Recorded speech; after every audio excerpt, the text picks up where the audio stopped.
और एफपीओ को इक्विटी अनुदान जारी करने के कार्यक्रम में माननीय प्रधानमंत्री जी को सादर नमस्कार एवं नववर्ष की बहुत बहुत शुभकामनाएं। इस अवसर पर उपस्थित माननीय केंद्रीय कृषि मंत्री जी, माननीय मुख्यमंत्रीगण, उपस्थित माननीय मंत्रीगण और सभी उपस्थित किसान बंधुओं को मेरा नमस्कार एवं नववर्ष की शुभकामनाएं।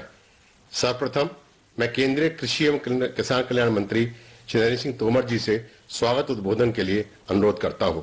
माननीय कृषि मंत्री जी।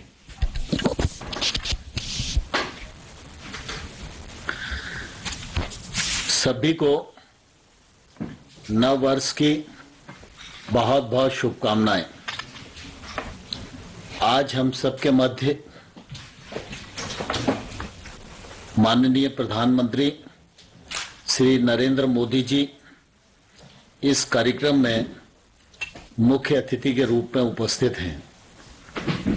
हम सबके लिए सौभाग्य की बात है कि कृषि से संबंधित जब भी कोई विषय प्रधानमंत्री जी के समक्ष उपस्थित होता है तो वो बहुत ही सहृदय होकर कृषि के क्षेत्र को, किसान से चर्चा को महत्व प्रदान करते हैं और हमेशा कृषि के क्षेत्र को समय देकर देश भर के करोड़ों करोड़ किसानों को अनुग्रहित करते हैं। आज पीएम किसान सम्मान निधि के इस कार्यक्रम में उनकी उपस्थिति हम सभी किसान बंधुओं को, देशवासियों को निश्चित रूप से गौरवान्वित करती है। आज इस कार्यक्रम के निमित्त देश भर के किसानों ने लगभग 8 करोड़ की संख्या में अपने को रजिस्टर्ड कराया है। मैं सभी किसान बंधुओं की ओर से माननीय प्रधानमंत्री जी का वर्ष के पहले दिन स्वागत करते हुए प्रसन्नता और गौरव का अनुभव कर रहा हूं। आज इस अवसर को और गरिमा प्रदान करने के लिए हम सबके मध्य माननीय मुख्यमंत्री उत्तर प्रदेश, माननीय मुख्यमंत्री राजस्थान, माननीय मुख्यमंत्री कर्नाटक, माननीय मुख्यमंत्री हरियाणा, माननीय मुख्यमंत्री मध्य प्रदेश, माननीय मुख्यमंत्री हिमाचल प्रदेश, माननीय मुख्यमंत्री गुजरात, माननीय मुख्यमंत्री अरुणाचल, माननीय मुख्यमंत्री त्रिपुरा और अनेक राज्यों के उपराज्यपाल और देश भर के कृषि मंत्रीगण, कृषि विज्ञान केंद्र, 2 लाख से अधिक सीएससी पर जुड़े हुए किसान, वैज्ञानिक, आईसीआर के संस्थान और एफपीओ के माध्यम से भी अनेक स्थानों पर इस कार्यक्रम में सभी लोग जुड़े हुए और देश भर में किसान भाइयों और बहनों की ओर से इस कार्यक्रम में आप सबका हृदय से बहुत बहुत स्वागत है। हम सबके लिए यह बहुत प्रसन्नता और सौभाग्य का विषय है कि हमारे प्रधानमंत्री नरेंद्र मोदी जी प्रधानमंत्री पद ग्रहण करने से पूर्व 13 वर्ष तक गुजरात के मुख्यमंत्री के रूप में उन्होंने सफलतापूर्वक काम किया है। हम सब जानते हैं गुजरात सूखे से पीड़ित राज्य हुआ करता था। पानी का संकट था, सिंचाई का संकट था, पीने के पानी के लिए भी दिक्कत थी। उस दुरावस्था में माननीय मोदी जी को गुजरात में काम करने का अवसर मिला। उन्होंने राज्य की गरीबी को, राज्य के किसानों की पीड़ा को बहुत ही नजदीक से देखा है और अपने दूरगामी दृष्टिकोण के परिणाम स्वरूप परिश्रम पूर्वक भागीरथ बनकर गुजरात में गांव-गांव में पहुंचाने का काम मोदी जी के नेतृत्व में हुआ है।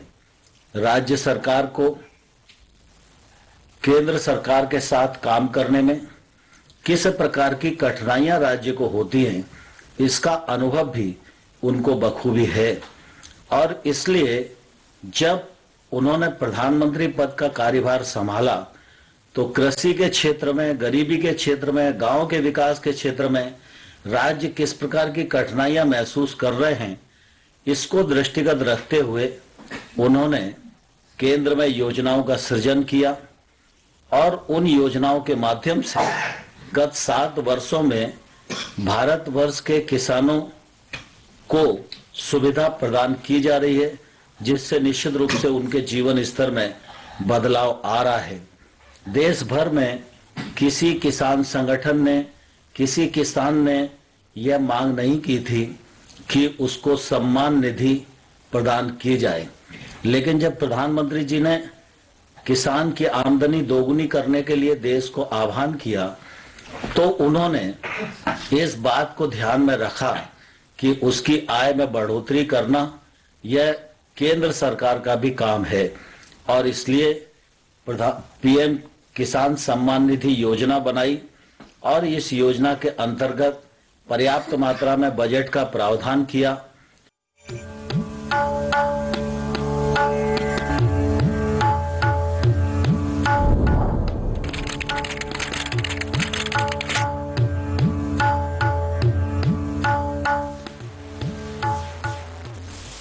माननीय प्रधानमंत्री जी का बहुत बहुत धन्यवाद। अब मैं माननीय प्रधानमंत्री जी से 10,000 एफपीओ गठन योजना के अंतर्गत आज 1.24 लाख किसानों को 14 करोड़ से अधिक की धनराशि इक्विटी के रूप में अंतरण करने का अनुरोध करूंगा। माननीय प्रधानमंत्री जी।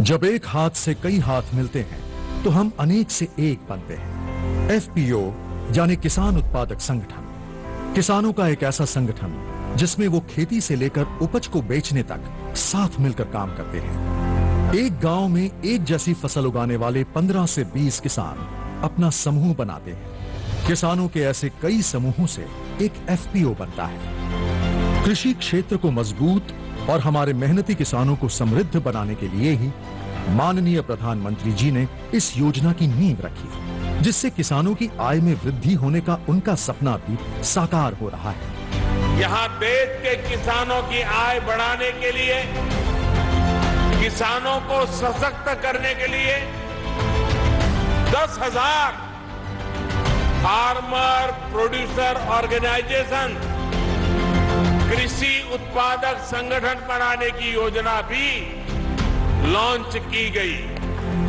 एफपीओ से न केवल किसानों की मोल भाव की क्षमता बढ़ती है, बल्कि खाद, बीज, परिवहन, भंडारण आदि की लागत में भी कमी आती है। एफपीओ के माध्यम से किसान दूसरे बाजारों के साथ साथ ई नाम मंडियों में भी अपनी उपज को सुविधापूर्वक बेच रहे हैं। यानी किसान अब तक उत्पादक तो था ही, अब वो फार्मर प्रोड्यूसर ऑर्गेनाइजेशन एफपीओ उसके माध्यम से व्यापार भी करेगा। इस योजना में एक ब्लॉक एक एफपीओ को लक्ष्य बनाकर विशेष एफपीओज जैसे शहद, जैविक उत्पाद, बांस, तिलहन, कृषि वानिकी आदि का भी गठन किया जा रहा है। योजना के क्रियान्वयन के लिए कई एजेंसियां कार्यरत हैं। क्लस्टर आधारित व्यापार संगठन यानी सीबीबीओ इन एफपीओ को 5 वर्ष तक processing, packaging, marketing, credit linkage, accounting और ऑनलाइन बाजार से संबंधित प्रशिक्षण और सुविधाएं मुहैया कराता है।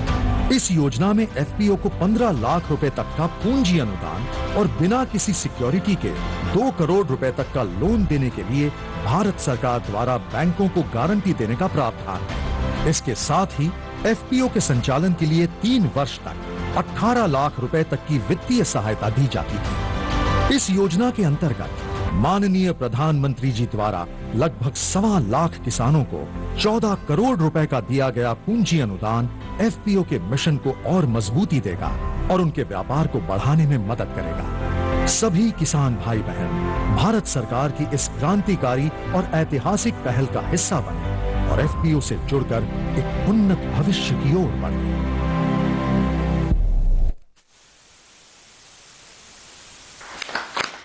अब माननीय प्रधानमंत्री जी से कुछ किसान उत्पादक संगठनों से संवाद हेतु अनुरोध करूंगा।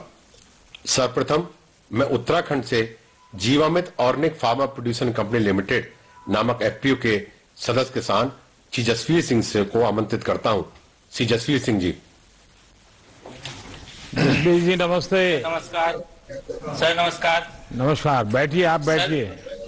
जसवीर जी, सबसे पहले आपको और जो भी इस कार्यक्रम में हमारे साथ जुड़े हैं उन सबको 2022 की बहुत बहुत शुभकामनाएं। आपके एफपीओ के नाम में जीवामृत भी है और ऑर्गेनिक भी। इससे ही पता चलता है कि यह ऑर्गेनिक और नेचुरल फार्मिंग में काम करता है।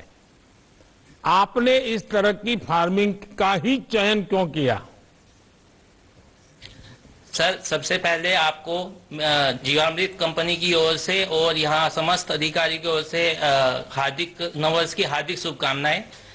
सर, हमारे एफपीओ में जीवामृत, सर, हमने स्टार्टिंग में जब हमने जैविक खेती स्टार्ट की तो हमारे सामने सबसे बड़ी समस्या हुई कि अब खेती तो जैविक हमने करनी स्टार्ट कर दी, बट उसमें फर्टिलाइजर और केमिकल सब बंद करने पड़े।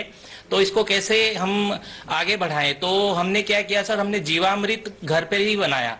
तो हमने देखा सर, जीवामृत से जब हमने खेती में उनको फसलों में डाला तो मिट्टी में जो जीवांश थे वो जो पहले बहुत कम थे उनकी मात्रा बढ़ी। उनकी मात्रा बढ़ने से तो खेती को आगे जो है उसमें कार्बन की जो मात्रा थी उसमें खेती में वो सर पहले बहुत कम थी। तो कार्बन की मात्रा जीवामृत से हमारी आज की डेट में सर 1% पहले 0.24 थी, आज 1 से ऊपर है।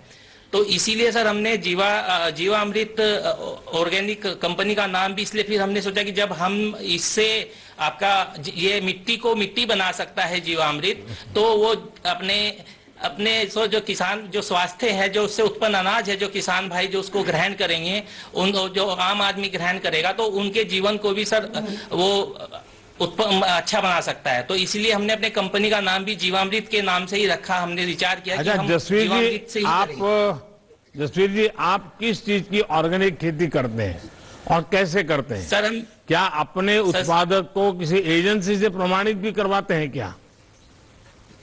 जी सर, हमारी बेल्ट में गन्ने की खेती होती है, तो हम सबसे ज्यादा गन्ने की ही जैविक खेती करते हैं।